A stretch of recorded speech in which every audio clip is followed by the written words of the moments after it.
Jesus Christ the saviour में आपका स्वागत है। आज हम जानेंगे क्रिसमस का असली मतलब क्या है। एक मसीह होने के नाते आप सोच सकते हैं, अरे ये तो आसान है, क्रिसमस तो बस यीशु मसीह के जन्म का उत्सव है। लेकिन बात इतनी सी नहीं है, या कहे कि ये जवाब पूरा नहीं है। ये उस घटना की बात है जो 2000 साल पहले हुई थी, पर यही हमारे जश्न का असली कारण नहीं है। अगर आपका जवाब यही है तो आप परमेश्वर के सबसे बड़े रहस्य में से एक को मिस कर रहे हैं। मगर चिंता मत करें, क्रिसमस के बारे में समझाते हुए ज्यादातर मसीह यही जवाब देते हैं। इसीलिए यह जानना बहुत जरूरी है कि क्रिसमस का असली मतलब क्या है, न सिर्फ अपने लिए बल्कि इसलिए भी त्योहार के समय इसे अपने परिवार के साथ भी बांट सके। अगर हम सच में क्रिसमस का अर्थ समझना चाहते हैं तो हमें वहीं जाना होगा जहाँ परमेश्वर हमें लेकर जाते हैं, यानी कि बाइबल में। आप सोच सकते हैं मत्ती, मरकुस या लूका की किताब में खोलते हैं, लेकिन नहीं। इन किताबों में जो घटना लिखी है यह हमें वही बताते हैं जो आप पहले से जानते हैं। कैसे यीशु का जन्म मरियम और यूसुफ के साथ साधारण गौशाले में हुआ था, जहाँ जानवर और चरवाहे थे, और कैसे एक तारे के मार्गदर्शन में ज्ञानियों ने आकर यीशु को दंडवत किया। लेकिन हमें यह पूछना चाहिए, परमेश्वर ने अपने पुत्र को दुनिया में भेजने का फैसला क्यों किया? यही सबसे बड़ा सवाल हमें क्रिसमस की जड़ तक ले जाता है। सबसे पहले हमें समझना होगा कि यह सब उसी के बारे में है। क्रिसमस परमेश्वर का उत्सव है। ध्यान से सुनिए, क्रिसमस वह पल है जब परमेश्वर ने अपने असीम प्रेम में स्वर्ग छोड़कर धरती पर कदम रखा। क्यों? ताकि धरती से स्वर्ग का रास्ता हमेशा के लिए खुल सके। यीशु इसलिए जन्मे ताकि वो हमारे लिए स्वर्ग के द्वार बने, और कोई रास्ता नहीं है। उन्होंने साफ कहा, मैं ही द्वार हूँ, जो कोई मेरे द्वारा प्रवेश करेगा वो उद्धार पाएगा। यह हमें याद दिलाता है परमेश्वर की उपस्थिति तक पहुँचने का यह एक ही मार्ग है, और यीशु का जन्म उसी मार्ग की शुरुआत है, अनंत जीवन की शुरुआत है। यीशु दुनिया को दिया हुआ सबसे बड़ा उपहार है, और यह उपहार हर उस व्यक्ति के लिए खुला है जो यीशु मसीह को प्रेम करता है। परमेश्वर ने यह योजना पहले ही बना ली थी, यहाँ तक कि यीशु के जन्म के 700 साल पहले। बाइबल बताती है, कुछ भविष्य वक्ताओं ने पहले ही साफ साफ बता दिया था उद्धारकर्ता कहाँ कैसे जन्म लेंगे। सबसे सटीक भविष्यवाणियों में एक भविष्य वक्ता यशायाह की है। उन्होंने कहा, प्रभु तुम्हें स्वयं एक चिन्ह देंगे, एक कुंवारी गर्भवती होगी और पुत्र पैदा होगा, का नाम इम्मानुएल रखा जाएगा। इम्मानुएल का अर्थ है परमेश्वर हमारे साथ है। ये बताता है कि परमेश्वर अपनी महिमा छोड़कर मनुष्य के बीच रहने आए। यह भविष्यवाणी एक घोषणा नहीं थी, बल्कि अंधेरे में जी रहे लोग के लिए आशा का एक उजाला थी। यशायाह यही नहीं रुके, उन्होंने यह भी बताया कि ये बालक कौन होगा और उसके आने का क्या अर्थ होगा। यशायाह 9 में लिखा है, क्योंकि हमारे लिए एक बालक जन्मा है, हमें एक पुत्र दिया गया है, और शासन उसके कंधों पर होगा।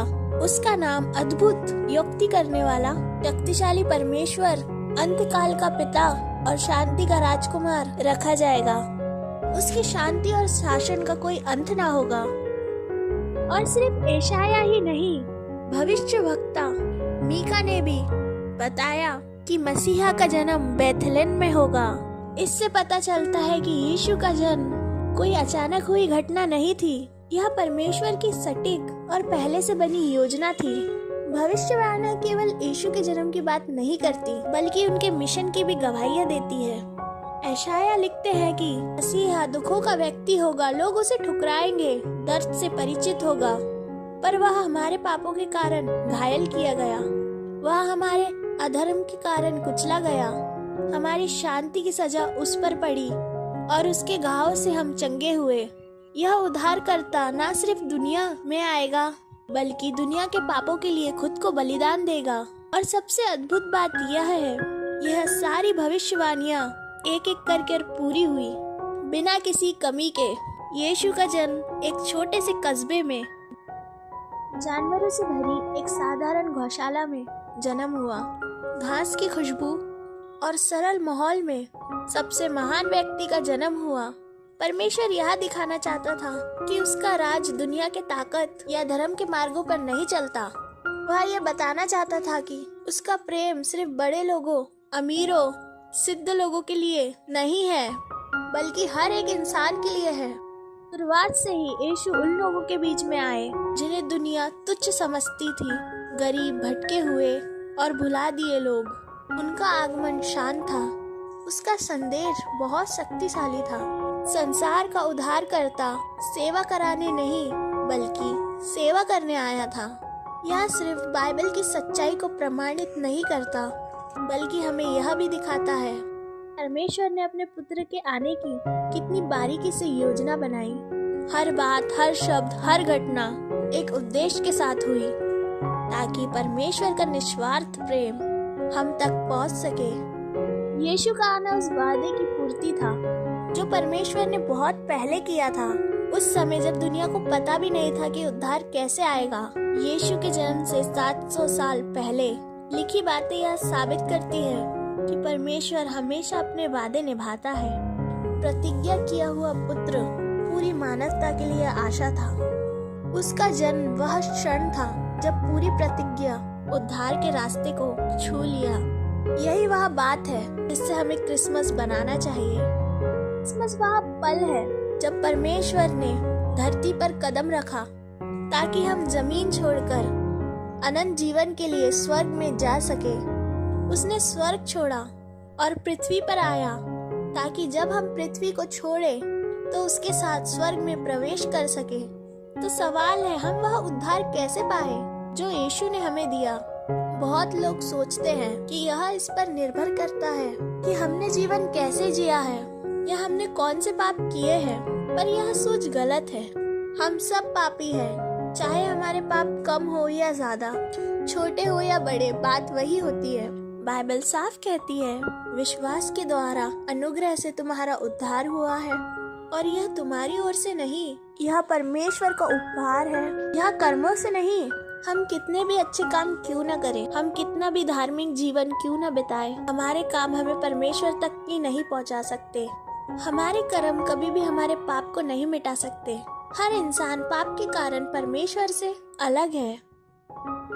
यही कारण है कि क्रिसमस अवतार परमेश्वर के मानव रूप में आने का वह क्षण है जो परमेश्वर हमेशा से था और हमेशा रहेगा।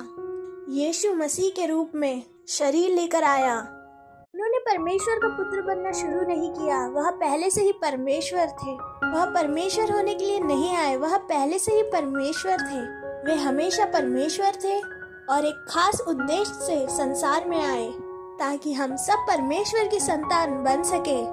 और ऐसे ही वीडियोस देखने के लिए जीसस क्राइस्ट द सेवियर को सब्सक्राइब करें, नोटिफिकेशन ऑन करें, ताकि जब भी हम परमेश्वर की योजनाओं को समझें तो आप मिस न करें।